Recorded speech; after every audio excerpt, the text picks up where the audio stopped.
Today's topic is about how to motivate our students during our current pandemic, COVID-19. As we all know, it's been a very difficult time for everybody, for companies, for people interpersonally, and of course for our students that we teach.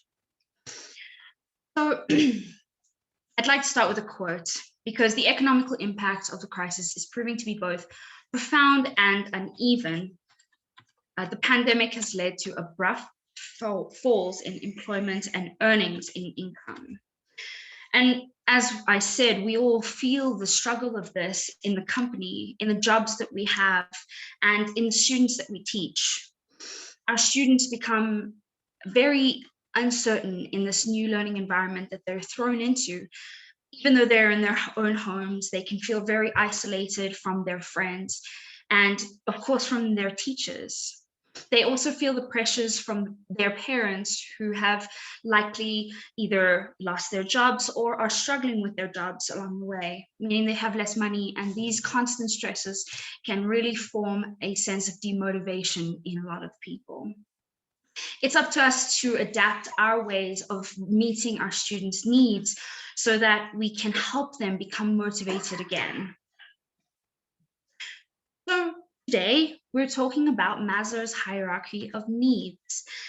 It's a very important theory that poses meeting the needs of an individual. So what he speaks about is basic, psychological, and fulfillment needs. And we see that here on his pyramid. At each level, we can motivate individuals to move through these levels to find their inner and outer satisfaction of those needs. His theory basically explains that before we can achieve a goal, our more basic needs need to be met. So we have to move up through the pyramid in order to progress to a sense of self-actualization. And this self-actualization comes down to motivating ourselves to be the best that we can be. So, we start right at the bottom with our basic needs. And the first of these, safety and physiological needs.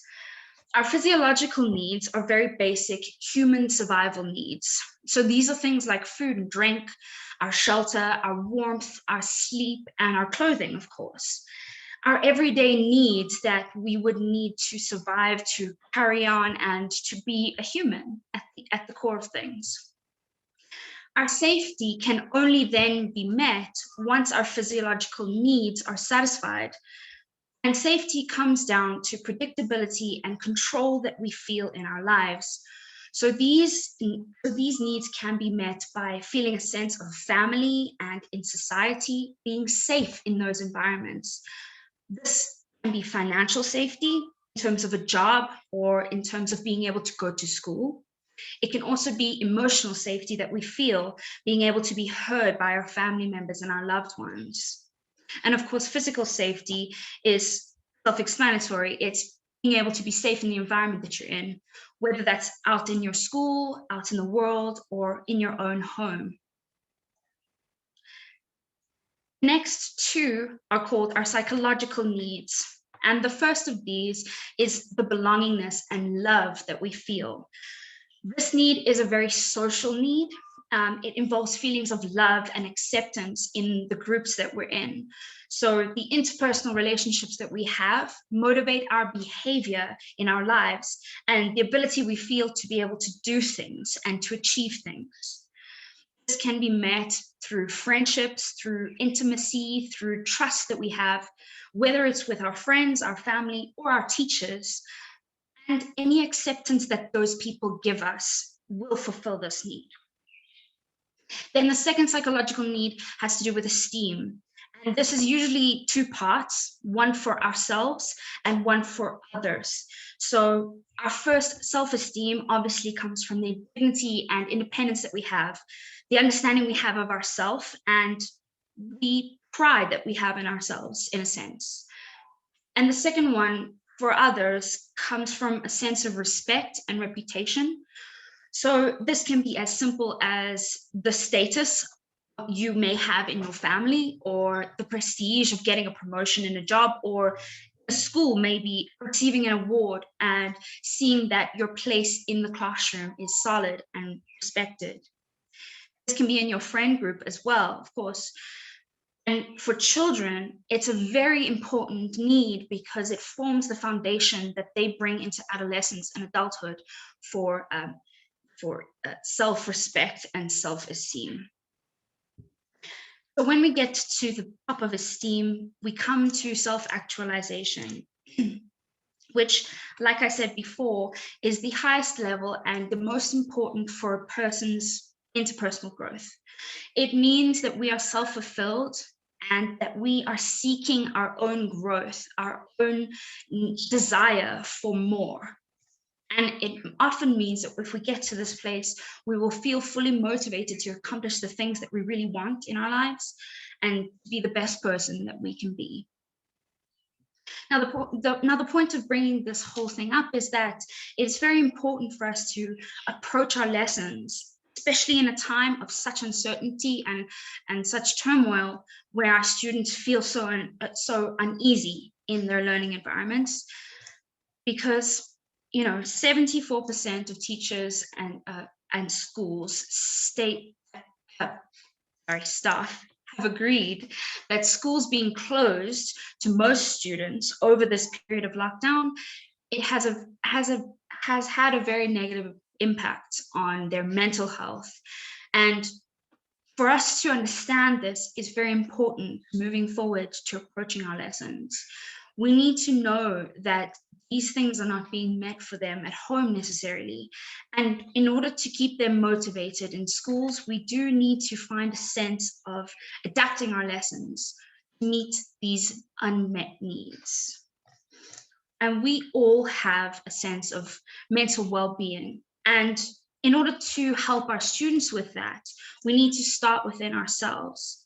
So we can talk a bit about some steps to take in your own home and just for yourself that will help achieve your mental health and help you consistently have healthy mental and physical health. During the pandemic, it's very difficult for all of us, students, teachers, and anybody, to maintain this sense of security and health. But being mentally healthy always means that we feel good about ourselves. So there are small changes we can make in the way that we do things and our routines that we have so that we can achieve them. The same goes for our students. We need to make and keep a very positive relationship with them so that they feel they can manage their emotions and that they are able to converse with us or share with us what they would like to. And this can be at a very basic level, or it can simply be in terms of learning. So here we talk about the 5 steps to mental well-being. First, of course, being connecting with others. So connecting with others is really important in any situation, but now it is especially difficult because we don't have that connection face-to-face a lot of the time. It can be very difficult to keep in contact with people who are across the world or even just across the country because things are so hard to do. It is nice to share with each other on platforms if you do live by yourself, but if you don't and you are able to see someone every now and then, this connection can really help you maintain your mental well-being. So I talk about good relationships, and good relationships really need a sense of belonging and self-worth from both parties. So I would suggest you take 5 minutes out of your day every day and speak to the person that you live with or call someone that you love just to catch up with them and share some positive experiences that you have with them. By doing that, you are feeling it within yourself. You understand that you belong in this relationship, and by sharing experiences with each other, you can escape anything that was giving you stress before that might dampen your mental health. And of course, another person can provide emotional support. So this is very important for everybody, especially in a time like this. And it's a great thing to bring to our students because a lot of them may not have the opportunity to share, openly with a lot of different type of people, maybe only their parents, maybe occasionally their friends. So it's good to keep this emotional support for whatever relationship you have in your life.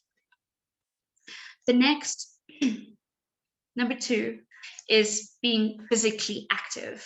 Now, while this can be exercise and it can be going out and having a run, going to the gym, it can be difficult to do this during the pandemic. So just remember that it can be simple, and just a little amount of physical activity can really boost your brain's chemical balance and help with your mental well-being overall.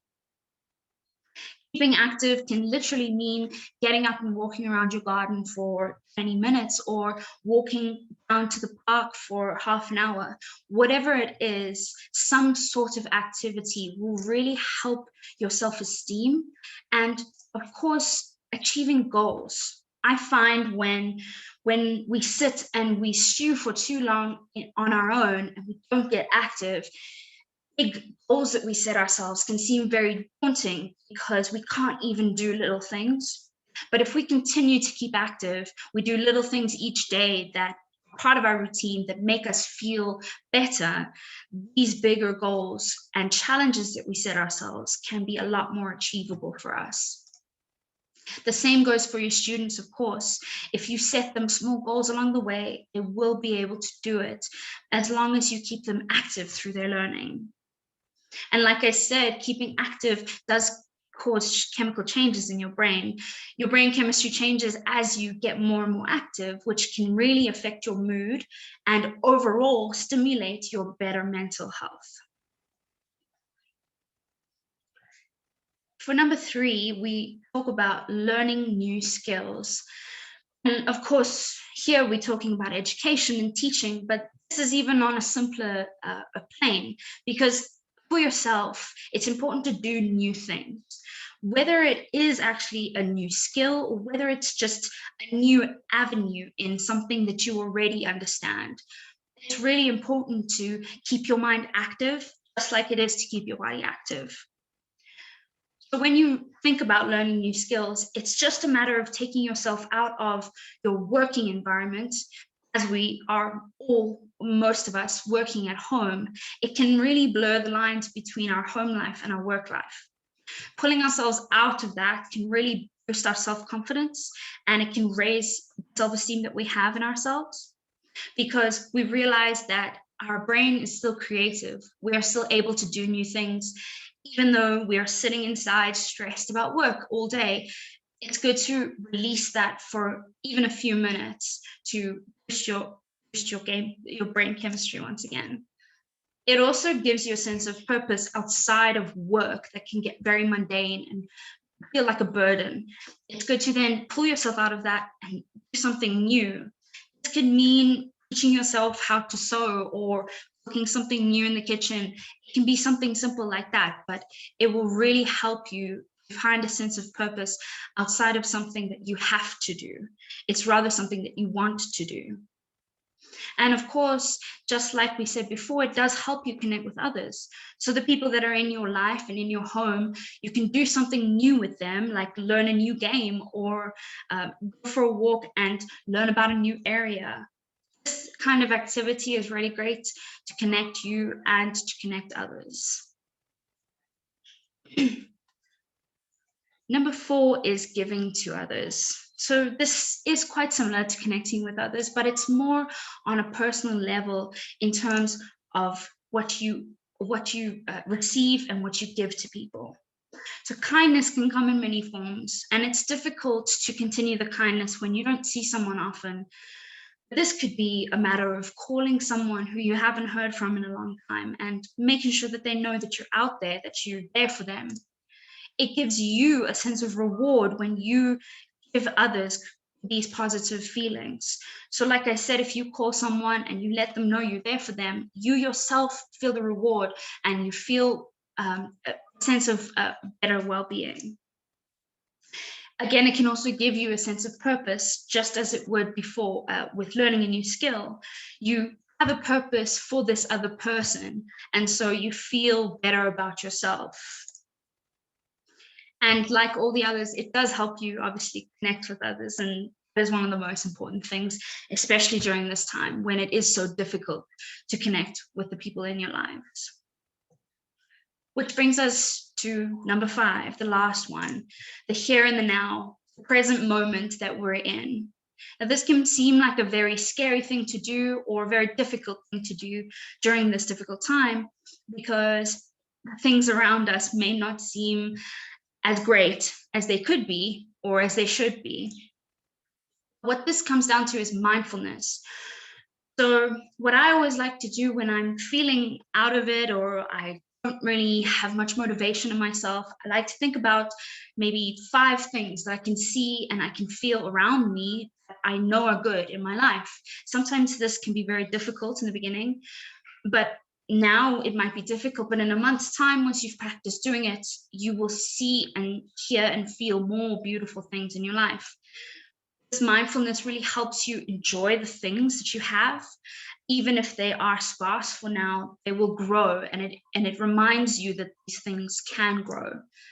It also does increase your self-awareness, so it brings you back into yourself.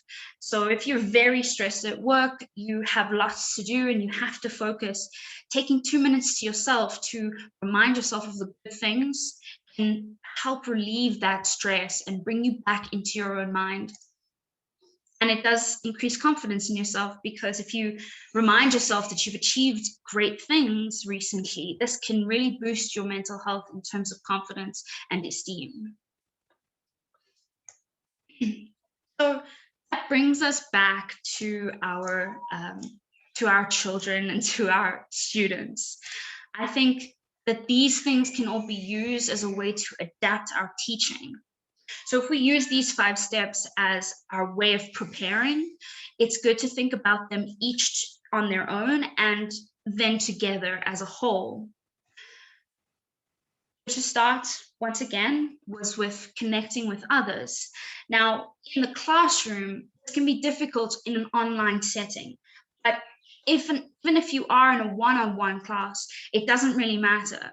The student and yourself can be that relationship that is good. So really approach it from however your setting is, whatever environment that you've given to your students.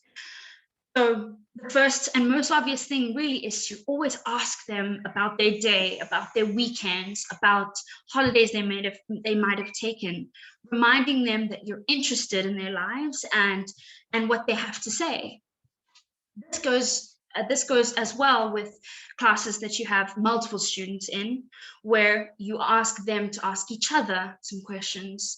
At the beginning of each lesson, you could have a bit of an introductory where everybody shares one thing about their day yesterday, and then make sure that they're listening to each other by asking them each, oh, what did you like about Harry's day? Oh, Ben, what did you like about Bob's day? Getting them to interact with each other forms these good relationships that we want, and that they are often lacking in their isolated learning environments now. And of course, throughout connecting with each other, whether it's just with you or whether it's with their classmates, you really want to praise them for this and show them that it's a positive experience through rewards and through very positive wording throughout. And if they don't feel comfortable in the beginning, it's okay to not push them. Over time, by modeling that good relationship with another student, they may feel more confident to eventually join in. It's about showing them that it's a happy experience when you connect with others. And oftentimes they won't have that. Maybe they've only living with their parents and they don't get to go to school a lot anymore. You are the opportunity that they have for this basic need. Number 2, becoming physically active. This can be obviously very challenging, because in a normal classroom setting, you could actively get them to stand up and to do things around the classroom, but your skills are more limited. They are not impossible in the online world. It's really about understanding the need for this and then adapting your activities accordingly. So when you prepare, think about what kind of an activity it could be and how you might be able to get your child up and moving. So even if an activity is not necessarily physical, you can think about games that could be used in order to get them moving. So for instance, if it is all about the bedroom or all about the house, and you want them to tell you things that are in each room, you could get them to get up and show you things, either to find things or take their phone or their tablet or whatever along with them and show you those things. It can be a really engaging way to create an activity, and it's a really helpful way to keep them physically active. Outside of the classroom, you can set them challenges. So in this case, it wouldn't necessarily be homework, but it would be an outside classroom task. These can be very simple, just like, go to the park and find 5 things that you know in English and come back and tell me what they were. Or it can be relating back to the previous point and connecting with people, where you ask them to speak to their loved ones in English. Try to ask them a question, or call your grandma and ask her, what did she do yesterday? Something simple like that is still a physical activity, because they are doing something that is outside of their norm and outside of their routine. And really fun way to get them moving in class is drama. So this comes down to role play type activities, where you give them a character and maybe a set of questions or set of answers. You have to give them a funny voice and a specific movement, and each time that character speaks, they have to do those things. It's really fun, especially with those kids who are a little bit shy. At first, they may be shy and they don't want to speak, but when they see you getting up and active and using silly voices, it can really encourage them to interact as well. Number 3, learning new skills. It does seem a bit obvious because, of course, we're teaching and it is an educational environment, but this comes down to showing them that the skills that they're learning and they're progressing through are important and actually fun to do. So, of course, anytime that you set them a challenge or a task, you need to guide them through this. So what this means is, say, for instance, you are doing the role play, you need to model good examples for them. So let's say you want them to ask you how your day was and you want to progress to that level. You need to model some questions for them first, guide them in using these questions, and then allowing them to do that. And as long as you're doing this, you need to highlight that progress that they've made. So in the beginning, it's maybe a really challenging task for them. But once they've done it correctly, you need to let them know that what they've done is correct. And you need to let them know that, wow, you weren't able to do this last week. This week you did it perfectly, well done, and really praise them for it. This also comes really nicely into the classroom with multiple students, because you can challenge them as a group to talk to each other. And always remember throughout this to set achievable tasks for them. This comes down to individual needs of students and how each child is different. You need to gauge their abilities and not try to set tasks that are too out of their capabilities. So if a child is able to make sentences, but they may not be able to make questions yet, don't push them too quickly. Show them how to do it and practice it with them. The skills that you're teaching them, you are the facilitator of. You need to be their guide throughout, and you need to remember that this may be a slow process. Number 4, giving to others. It seems like it will be different. It will be similar, connecting with others, but really this comes down to you praising your students. So in the classroom, of course, it's important for us to reward, to give praise, and to let them know what they're doing is right. But this can go 2 ways. So when you teach them to ask questions, you can also teach them to give their own praise. Within classes that have multiple students, you can teach them to praise each other. And that is a really good self-esteem boost for them when they hear one of their own peers praising them. It's a skill that you can give to all of your students and really teach them that it's an important thing. Once again, it's important to listen to them and to show them that you've been listening. So Try to remember the things that they tell you they like, and try to remember the things that they want, and the things that they need. Maybe when you set up a new reward system for them outside of the classroom, you could do something that they really love. For example, if you have stars like they show here in the picture, you could have a bunch of stars all over the board, and each student gets their own color. That's their favorite color. Or if you have one student, they might really love ice cream. They always talk about eating ice cream. Your reward system could be an ice cream cone that you fill up with different scoops of ice cream. It shows them that you care about them personally, and that you're invested in what they feel. This is a really good boost and a really good motivation for them to keep going and to keep trying, even if things seem difficult. Praise is not just about saying well done, it's about showing them that what they've done has made an impact on you. And number 5, focusing on the present moment.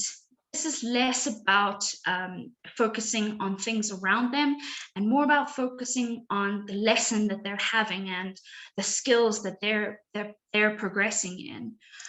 So it's important for you to be quite flexible.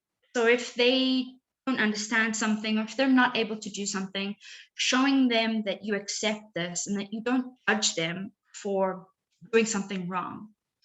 Especially in a classroom with multiple students, this can be a very important thing, because otherwise they might feel ridiculed by their peers, and that's not what you want at all.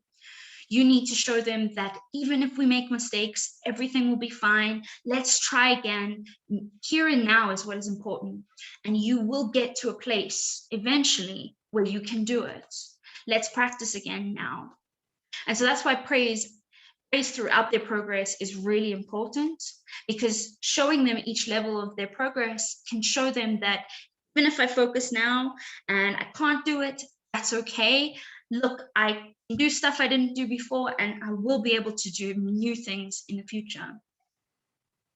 And if we always make our lessons fun and memorable in the here and the now, they will want to come back and motivated to learn on their own. Most difficult thing really, I think, about all of these steps is the eventual goal of a self-motivated student. It's very difficult to make sure that they have everything that they need, and it can be difficult to do all of these steps, but if we have them in mind, we focus on what they need, we will be better adapted, we will be better adapting our lessons for them. So in a closing comment, I'd like to say that teachers who love teaching teach children who love learning. And I think that this is really lovely, because it is important that we don't just show them and tell them what to do. We need to show them that learning is fun. The motivation can never be forced. It has to be fostered from a process. And if you approach your lessons thinking about these steps first, you'll be one step closer to getting to a self-motivated student who loves coming to lessons and who wants to participate so that they can learn more. Remember that it is not their fault if things go wrong, if they're in a bad mood because things are difficult right now. You need to take a step back and realize that there are things out of your control and outside of the classroom that it may make a difference to the lesson. You need to be that constant relationship in their life. And if you are, a lot of the time, this will help them be motivated throughout your lessons. So now we come to a Q&A part. I want to see what questions we might have, if any. So let me stop sharing and I will have a look at the questions.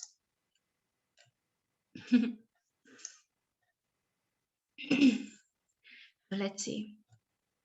Does anybody have any questions? Please feel free to post it in the chat and I will answer whatever you have. If there aren't any, that's perfectly fine as well. You can always email them in and we will answer anybody's questions. I'm very glad that it was very informative. Okay, so someone asks, how can we create a sense of belonging in an online classroom? So as I said, it depends obviously if you are in a one-on-one lesson or if you are in a classroom with a couple of students. It's very different if it's just you and the child. If it's just you and the student, I would say it's a matter of that good relationship you have with them, making them feel heard and making them see that they have a space to speak openly, give their opinions in the class. So this comes down to really asking them more questions about the topic or for their opinion on the topic. Always coming back to them using the structure or the target language of the lesson, of course, but if you show them that their opinions are heard and appreciated, that you're already giving them that sense of belonging. In a classroom with multiple students, I would say that it's a matter of letting each of them be heard. So, like I said in the beginning, when you are doing a morning routine or the beginning of a class routine, you ask each of them to say something, and then they each have to acknowledge each other. Each of them has a chance to speak, and each of them feels like they are heard and they belong in the classroom together. I hope that answers the question. Someone else asked, how can we treat students in a classroom as individuals? So this, I think, really comes down to what they like and how much they tell you. So I always like to ask my students, at first, I guess, personal questions, but some things about what they like, some things about what they do, maybe what they have done. These basic questions really start the relationship well. And when you get to know them better, you can individualize the way that you ask them. So say you have a student who is a saxophone player and he's told you in the past that, oh, I'm going to go to a saxophone competition next weekend, that's why I won't have a lesson. So you can remember this, and then next time you see them, you ask them about it, or maybe you get them to talk a bit about their competition in terms of the tent that you're teaching in that lesson. It's a really nice way to bring their personal lives into the activities and the target language that you're teaching them. Someone else asks, is it okay for us to share some of our interests in our students in order to engage with them and to encourage them to open up with us? So of course, it's a two-way street, a relationship. It always has to be. And it might feel weird for them if only you're asking the questions and they never get anything about you. I would say knowing your student personally is of course important. You know, it's difficult because it's always up to you. How much you want to share with them will be up to you. I'd say it is still a professional relationship. You are still a teacher. You do need to have a sense of authority. So I wouldn't share too much personally with them. But you can, of course, share your likes, your dislikes, how many pets you have, or what kind of activities you like. Those things I think are really safe ground to talk about, especially because they are on the lines of education, things that you can teach them to talk about. I would keep it at that level. Someone else asks, how could you make, or what could you implement in a lesson to make it fun and memorable for a student? That's interesting. I would say it really just depends on the topic. I mean, especially in an online classroom. In a normal classroom, I would say is the same, but especially when you're online, when your frame is such a small little space, having things that are memorable would be things that they're interested in or things that are fun. So a bunch of props that relate to the topic, funny dances and movements to implement role play is really fun and memorable. If you know that they like something specific, like if you have a student who loves sport more than anything else and he wants to know all about every sport, you can maybe bring in sports you think he might not like into every lesson so that you can have a little bit of a conversation about those things relating to the target language and the tense maybe, and then bring that into the lesson because, you know, he feels like he wants to go and learn more about the sports each lesson, even though he is also learning English. Thank you for all your questions. Someone asks, how do we support a quieter student in a lively group session? So this is a really tough one. I think group sessions are a very specific thing that it takes a while. It's a skill that I would say you have to work on. Practice is the best thing to do. Quiet children, I would approach as I would with any other child. Try to get to know them in a sense of what they are able to do. Quietness may come from because they don't understand, they don't want to participate, so they might keep a bit more quiet. And if that's the case, you can gauge your language, or you can grade your language to what they need. Ask them the types of questions that they are able to answer. A great way as well to coax a quiet student out, I would say, is that interpersonal relationship they have with each other. So if you have another student who's a little bit more lively, you could ask them and the quiet student to have like a short conversation. Bring them into the lesson just a little and not push them too quickly. So I would do these kinds of activities with them, maybe a little bit more in each lesson that you have. Over time, they will feel more part of the group. And so hopefully they will get to a point where they feel confident enough to speak on their own, just like the other students might. But always remember with a quiet student that if they are uncomfortable, they might not want to talk. And that's just a matter of time that you have to give them. Don't push them past their limits, otherwise you could make them very upset. Someone else asks, how can we tell if our student has been affected by COVID-19 emotionally? I think this is really just a question of their demeanor. If you know a student very well already, you may notice a huge shift in the way that they are in lessons. They may become very reserved all of a sudden, or they may act out much more than they did before. I think a change in the way that they act can be a good indicator. Sometimes you may not know. I think it's also important to be tactful of these things. They may not want to talk about it. And so just like with a quiet student, you don't want to push them to talk about something they don't want to. Remember that these things can also upset them. So if you do decide you wanted to ask them outright, try to ask them in a way that that is, I would say, I don't know what the word I'm looking for is. Approachful. Yes, I think that's the word that I'm looking for.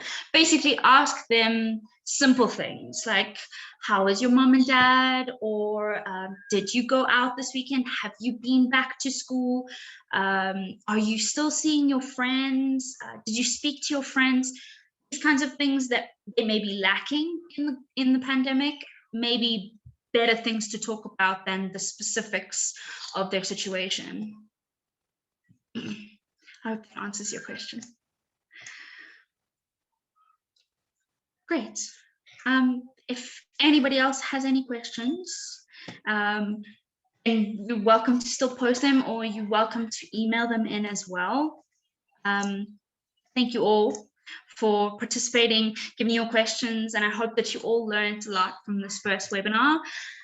I look forward to more.